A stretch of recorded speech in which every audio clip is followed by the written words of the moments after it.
அரசியல் யதார்த்தம் 3 சார்பாக நான் உங்கள் லிஸ்டன். இன்று நாங்கள் பார்க்க இருக்கின்ற விடயம் யாழ்ப்பாண கோட்டையும் கலாச்சார மையமும் எமது அடிமை சின்னங்களா? ஆம், இதில் யாழ்ப்பாண கோட்டை என்பது மது அடிமை சின்னம்தான். இந்த கலாச்சார மையமும் அதே போலதானா என்பது தான் இப்போ உங்களுக்கு சந்தேகங்கள் இருந்திருக்கின்றது. என்னென்ன அண்மை கால சம்பவங்கள் இந்த சந்தேகத்தை எழுப்பி நிற்கின்றது.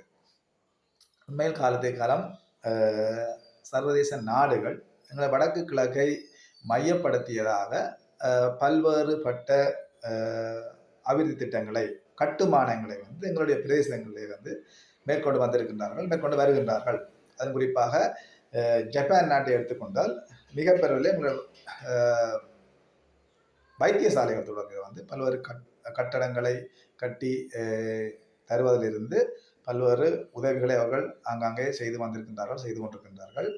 ஆனால் அவர்கள் அந்த கட்டடங்களிலே தங்களது நிறுவனத்தின் பெயரை பொறிப்பதோடு சரி, அதற்கு பிறகு அவர்கள் இது சம்பந்தமாக இந்த கட்டுப்பாடுகளை எம்மீது திணிப்பதில்லை. ஆனால் இதற்கு மாறாக இதற்கு சற்று பொருத்தமற்றதாக இந்த கலாச்சார மையம் காணப்படுகிறது. என்னென்னு சொன்னால், ஒரு கணிசமான தொகையிலே தரப்பட்ட இந்த கலாச்சார மையம் இன்றைய வரை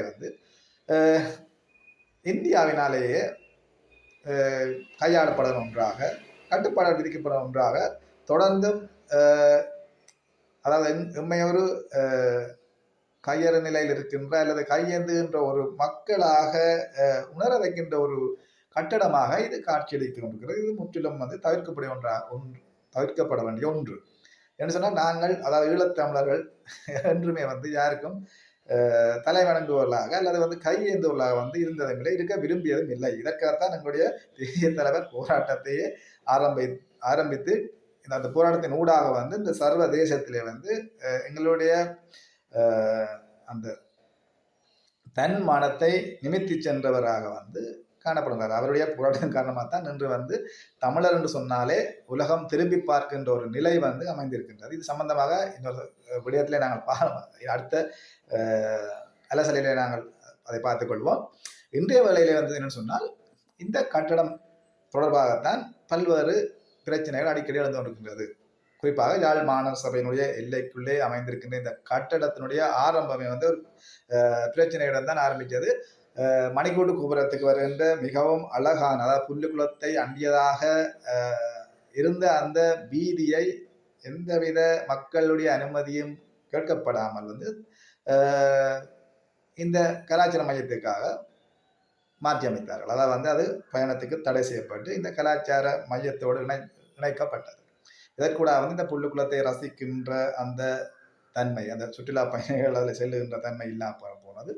அடுத்ததாக இந்த நகரத்துக்கு வருவதற்காக கிட்டத்தட்ட 300-400 மீட்டர் சுற்றி செல்ல வேண்டிய ஒரு தேவைப்பாடு இருந்தது. ஒரு அழகாக இருந்த பிரதேசத்தின் அந்த பாதை அடைக்கப்பட்டதன் காரணமாக அழகு இழக்கப்பட்டது. அடுத்ததாக எங்களுடைய யாழ்ப்பாண வைத்தியசாலை எடுத்துக்கணும் சொன்னால், இந்த யாழ்ப்பாண வைத்தியசாலைகளை காணப்படுகின்ற பல பாரிய கட்டடங்கள் வெளிநாடுகளினால், அதாவது இந்தியா தவிர்த்த வெளிநாடுகளால் அதை கட்டப்பட்டு கொடுக்கப்பட்டது. ஆனால் இன்று வரை இதனுடைய நிர்வாகம் தொடர்பில் இந்த வைத்தியசாலை தான் இதுக்கு பொறுப்பாக காணப்படுறதை ஒழிய, இந்த நிர்வாகத்தில் வெளிநாடுகள், அதாவது கட்டி கொடுத்த நிறுவனங்கள் இந்த விதமான கட்டுப்பாடுகளையும் அல்லது தலையீடுகளையும் மேற்கொள்வது இதுதான் இயல்பு. ஆனால் இந்த ஒரு விடயத்தில் மாத்திரம்தான், அதாவது இதனுடைய இந்தியாவால் கட்டப்பட்டு கொடுக்கப்பட்ட சில விடயங்களில் பார்த்தோம்னு சொன்னால் தேவையற்ற தலையீடுகள் காணப்படுகிறது. இதனால எங்களுடைய தன்மானம் விளக்கப்படம் தான் சொல்ல வேண்டும் என்று சொன்னால், ஒரு குறிப்பிட்ட கணிசமான தொகைக்கு ஒரு கட்டடத்தை கட்டி கொடுத்து விட்டு நாங்கள் காலமெல்லாம் அவர்களுக்கு கைகட்டி நிற்கின்றவர்களாக, கையேந்துவர்களாக இருப்பதில் எந்த அர்த்தமும் இல்லை. அப்படியான கட்டணம் நமக்கு தேவையும் இல்லை.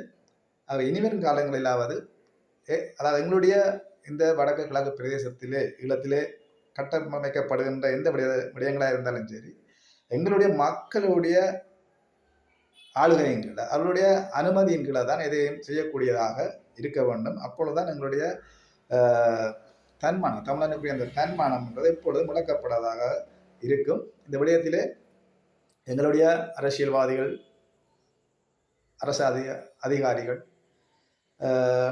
பொறுப்பு வாய்ந்த துறையினர் கொஞ்சம் கவனம் எடுத்து செயற்பட்டால் நன்றாக இருக்கும். மீண்டும் உங்களை இன்னொரு அரசியலே சந்திப்போம். நன்றி.